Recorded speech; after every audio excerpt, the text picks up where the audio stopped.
Well, as we all know, Lollapalooza is over, and if you saw the video of the crowds, it was a little unsettling, wasn't it? In many cases, packed in like that, elbow to elbow. The mayor has said it was handled with the utmost caution, but will Lolla turn into that super spreader event everyone's been talking about? Joining me now is Dr. Tina Tan, an infectious disease expert with Northwestern University's Feinberg School of Medicine. Good morning to you, Dr. Tan. Thank you for joining me. So appreciate you coming to join us this morning. You've said Lollapalooza is a recipe for disaster. Do you think this event should have been canceled? I don't know if it should have been canceled, but I think that there should have been other protective measures put into place before the event started. Okay, so what do you expect is going to happen as a result that this event was held with 100,000 people reportedly attending?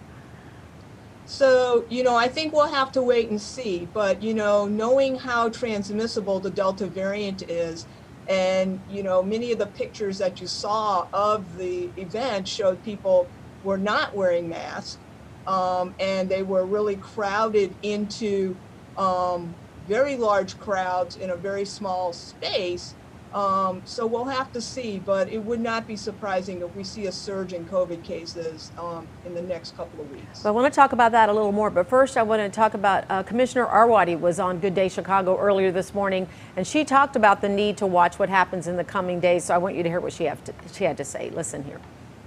So we'll be watching closely and certainly, following up here. But really, I feel good about the fact that we required that for this event. And we know we got a lot of young people vaccinated to attend the event. So she said required that. She was talking about, and we can go back to that too, she was talking about the fact that people either had to have their vaccine card or they had to have that test taken 72 hours before going there. So she did say 90% of the people who came were vaccinated. When do you think we're going to see a spike, and how hard will it actually be to pinpoint that it came from Lollapalooza? Because people are dispersing all over the country. They're going back home, they're going to the suburbs.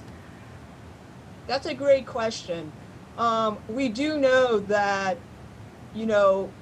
this particular variant of COVID can spread even among individuals that are vaccinated, which makes it a little bit different from some of the other strains, in that this particular variant spreads actually quite readily among people that are vaccinated.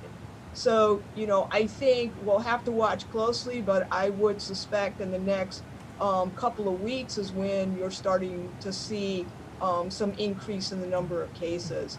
And, you'll have to look at the age groups, but, it's very possible that you're going to see even more of a spike in those age groups that attended Lollapalooza. You're a pediatrician, so you deal with an age group that is not eligible to be vaccinated just yet, in addition to those who can. What about those who can be vaccinated? They're reportedly the ones driving the latest surge. What do you have to say about that? So we do know that it is the unvaccinated individuals that are older that tend to be driving the surge. However, we are seeing more cases in kids under 12 years of age who are not vaccinated.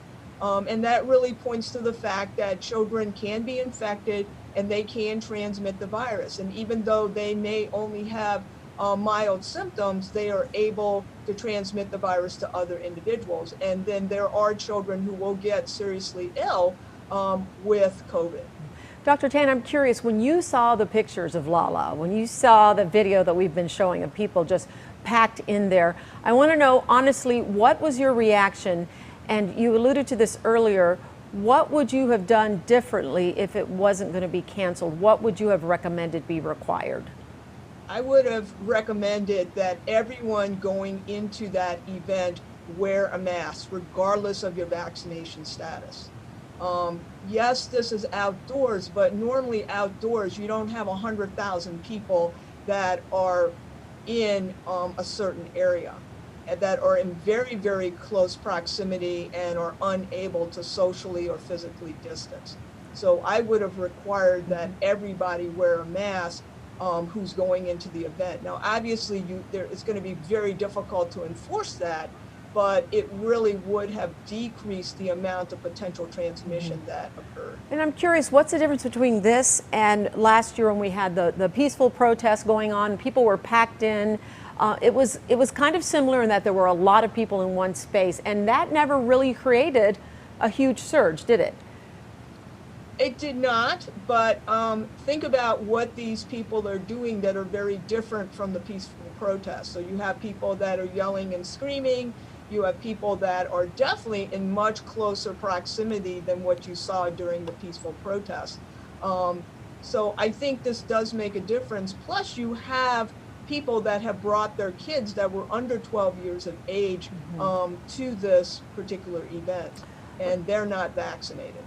Dr. Tan, we appreciate your your time joining us this morning, and let's hope and pray for the best that it doesn't get that bad, but I guess we'll have some answers in a couple of weeks. So thanks again for joining me, and thank you for your perspective. We appreciate it. My pleasure.